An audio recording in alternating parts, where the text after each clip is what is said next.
Star Wars The Force Awakens is directed by J.J. Abrams and stars Daisy Ridley, John Boyega, Adam Driver, and Oscar Isaac. 3 decades after the Empire's defeat, a new threat arises in the militant First Order. Stormtrooper defector Finn and spare parts scavenger Rey are caught up in the Resistance search for the missing Luke Skywalker. If you remember all the way back when I started this retrospective with The Phantom Menace, you remember I said at that point in time that The Phantom Menace was the most anticipated movie of all time. That was still true until we got to this film. This film was treated like the second coming. This was the film. This was it. This was a huge deal. This is the return of Star Wars, and this one actually looked good. And was it good? Yeah, it was pretty good to say the least. One thing I really respect this movie for is that it had balls. J.J. Abrams, as the director of this film, who was come out on record and said he is a huge Star Wars fan, had the opportunity to make a new movie with all of his favourite childhood characters. But he didn't decide to do that. He decided to tell a new story with new characters that we had never seen or heard of before, and this was an incredibly bold move that is actually very admirable but pays off greatly in the final product. Daisy Ridley is Rey in this movie, and Rey was a very interesting character. She was a very intelligent, very witty, very clever character, and she was also very interesting as we don't really know a lot of her backstory yet. We know she's a scavenger. She was thrown onto this desert planet called Jakku by her parents. She never really remembers her parents. She doesn't know who they are. We don't know who they are. And she's kind of a mystery character, but you can't help but feel extremely connected with her instantly, and that is down to Daisy Ridley as an amazing actress. I also really like John Boyega as Finn. He was a very interesting character going into this movie because he was actually a stormtrooper who has defected against the First Order, which is something we've never really seen before, and I really like that aspect. And then we also have Oscar Isaac, who plays Poe Dameron, who is a X-Wing pilot for the Resistance, who are basically the new rebels, and they were all awesome in the Resistance, and Poe Dameron is the best pilot in the galaxy, and he is amazing, and he was a very likeable character, definitely one of the standouts for me for sure. So what about the villains? Well, I'll mostly talk about Kylo Ren, who is the main villain of this movie. He had a lot of mystery surrounding him. Also, he was very good. I've seen a lot of mixed opinions on Kylo Ren over the past couple of years, but I really liked him from the outset. I think he's very cool. I think he has a very cool look. His suit is very well designed, and obviously the standout is his lightsaber, which is like an actual physical sword. It's a cross-bladed lightsaber. Very unique, something we'd never seen before in Star Wars. I loved him. He was also very interesting because of his familial ties, and I won't go into that if you haven't seen the movie, but he has a very strong connection to one of the characters, which makes him a very interesting character indeed. And also, he was a very conflicted character.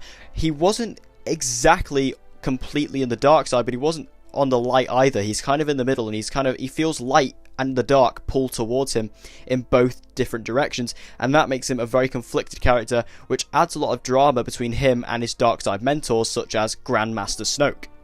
Also, of course, this movie does have all the returning cast with Mark Hamill as Luke, and you had Han Solo, Leia, they're all back, Chewie's back, and they were all amazing in this. While Luke is barely in the movie, Han Solo is kind of the main one who returns here, and he is fantastic. Harrison Ford, although sometimes I feel he was phoning it in a couple of times, he was still great in this movie, and it was awesome to see Han Solo again. And same with General Leia. She's now General Leia in this movie, played by Carrie Fisher, of course. She was also incredible.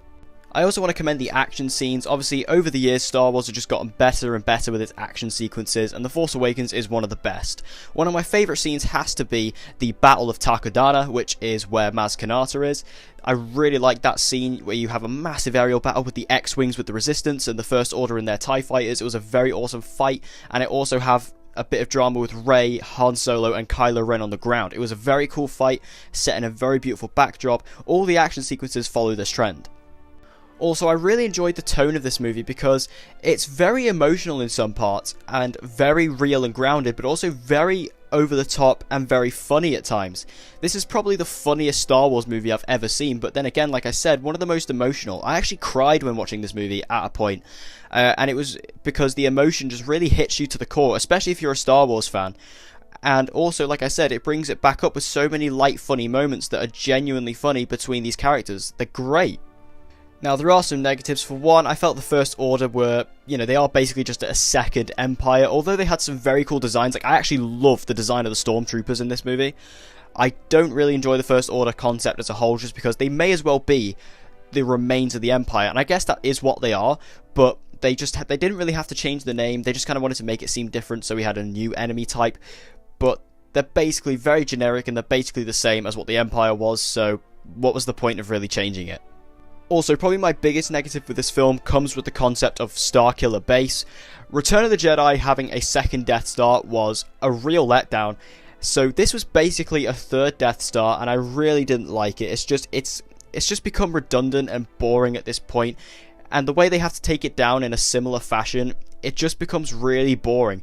And yeah, this Starkiller Base is huge, like the scale of it is immense. It's not really that interesting because we've seen it twice before. It's basically the same thing again. Also, I feel that a lot of locations were very samey. We kind of have a very desert planet with Jakku, which is similar to Tatooine. There's also Starkiller Base, which is basically a massive snow planet like Hoth. And then you have Takodana, which was a very forest planet similar to the forest moon of Endor. So they all kind of feel like they've been repeated, not really done any justice. And I feel that with The Last Jedi, we're going to get a lot more varied locations. And I think that's one thing this film was lacking. Also, probably the biggest complaint you'll hear online about this movie is that it's just a retread of Episode 4. And while that is very true, I will agree, that is a true statement. This movie does feel like it is repeating a lot of what Episode 4 did and established 30 years ago. You still can't help but look past that because of how great this film was and how nostalgic it makes you feel. And I'm not just saying that because I'm a huge Star Wars fan. This movie is truly special, however, it does have those feelings of Episode 4, which can be a letdown at times. Also, a huge negative I have with this film is the final fight between Rey and Kylo. I just feel that fight makes no sense whatsoever. Rey should not be able to beat Kylo in that fight. No way. Yes, she is a Jedi. Yes, she has the Force, but she has not been trained in the same way, length, or capacity that Kylo Ren has. So when Kylo Ren completely destroys Finn, that makes sense, and she should completely be destroyed by Kylo. Rey should not be able to have won that fight, and I still don't believe it. I find it really annoying, actually. On the whole, Star Wars The Force Awakens is a truly special movie. This movie had a lot of big shoes to fill coming 30 years after Return of the Jedi, and it filled them magnificently. Though it has a lot of negatives, I feel the positives massively outweigh them just because of how special the movie is and how nostalgic it makes you feel. These Star Wars movies that come out every Christmas now are an event, and I'm getting the exact same feeling with The Last Jedi that I got with The Force Awakens, and that can only be a good thing. I give Star Wars The Force Awakens an A.